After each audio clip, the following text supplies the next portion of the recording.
ದೇವರ ಪೂಜೆಯನ್ನು ಮಾಡಲು ನಮ್ಮಲ್ಲಿ ಸಾಕಷ್ಟು ನಿಯಮಗಳಿವೆ. ಈ ನಿಯಮಗಳಿಗೆ ಬದ್ಧವಾಗಿ ಶಾಸ್ತ್ರೋಕ್ತವಾಗಿ ದೇವರ ಪೂಜೆಯನ್ನು ಮಾಡಿದಾಗ ಮಾತ್ರ ಅದಕ್ಕೆ ಫಲ ಸಿಗುತ್ತದೆ.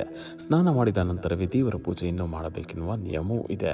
ಸ್ನಾನ ಮಾಡದೆ ದೇವರ ಪೂಜೆಯನ್ನೇಕೆ ಮಾಡಬಾರದು ಎಂಬುದನ್ನು ಇಂದು ನಾವು ತಿಳಿಯೋಣ. ಪ್ರತಿನಿತ್ಯ ನಾವು ದೇವರ ಪೂಜೆಯನ್ನು ಮಾಡುವುದಕ್ಕೂ ಮುನ್ನ ದೈಹಿಕ ಶುದ್ಧತೆಯನ್ನು ಕಾಪಾಡಿಕೊಳ್ಳಬೇಕೆಂದು ಶಾಸ್ತ್ರಗಳು ಹೇಳುತ್ತವೆ. ದೇವರ ಪೂಜೆಯನ್ನು ಮಾಡುವುದಕ್ಕೂ ಮುನ್ನ ನಾವು ಸ್ನಾನ ಮಾಡುವ ಮೂಲಕ ದೈಹಿಕ ಶುದ್ಧತೆಯನ್ನು ಕಾಪಾಡಿಕೊಳ್ಳಬೇಕು. ಶಾಸ್ತ್ರಗಳ ಪ್ರಕಾರ ನಾವು ಸ್ನಾನವನ್ನು ಮಾಡದೆ ದೇವರ ಪೂಜೆ ಮಾಡಿದರೆ, ಮಂತ್ರಗಳನ್ನು ಪಡಿಸಿದರೆ ಅದು ನಮಗೆ ಯಾವುದೇ ರೀತಿಯ ಪ್ರಯೋಜನ ಇಲ್ಲ.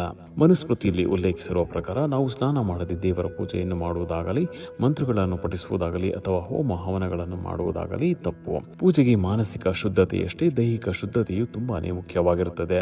ದೈಹಿಕ ಶುದ್ಧತೆಯು ನಮ್ಮನ್ನು ದೇವರ ಮೇಲೆ ನಂಬಿಕೆಯನ್ನು ಹೆಚ್ಚಾಗುವಂತೆ ಮಾಡುತ್ತದೆ. ದೈಹಿಕ ಶುದ್ಧತೆಯು ದೇವರೊಂದಿಗೆ ಸಂಪರ್ಕವನ್ನು ಸಾಧಿಸಲು ಇರುವ ಉತ್ತಮ ಮಾರ್ಗವಾಗಿದೆ. ಗರುಡ ಪುರಾಣವು ಸಹ ಇದನ್ನು ತಪ್ಪು ಎಂದು ಹೇಳಿದೆ. ಪೂಜೆಗೆ ಮುನ್ನ ಸ್ನಾನ ಮಾಡುವುದು ಅತ್ಯಗತ್ಯ ಕೆಲಸವಾಗಿದ್ದು, ಇದು ನಮ್ಮ ದೇಹದಲ್ಲಿ ಹೊಸ ಚೈತನ್ಯ ಮತ್ತು ಶಕ್ತಿ ಏಕಾಗ್ರತೆಯನ್ನು ವೃದ್ಧಿಸುವುದು. ದೇವರ ಪೂಜೆಯನ್ನು ಮಾಡುವುದಕ್ಕೆ ಮನಸ್ಸು ತುಂಬಾನೇ ಮುಖ್ಯವಾಗಿರುತ್ತದೆ. ಮನಸ್ಸನ್ನು ಶುದ್ಧೀಕರಿಸುವ ಕೆಲಸವನ್ನು ಸ್ನಾನ ಮಾಡುತ್ತದೆ. ರಾತ್ರಿ ಮಲಗಿ ಎದ್ದಾಗ ನಮ್ಮ ದೇಹ ಆಲಸ್ಯದಿಂದ ತುಂಬಿರುತ್ತದೆ. ಈ ಸಮಯದಲ್ಲಿ ನಮ್ಮ ಮನಸ್ಸು ಯಾವ ಕೆಲಸವನ್ನು ಮಾಡುವುದಕ್ಕೂ ಇಷ್ಟಪಡುವುದಿಲ್ಲ.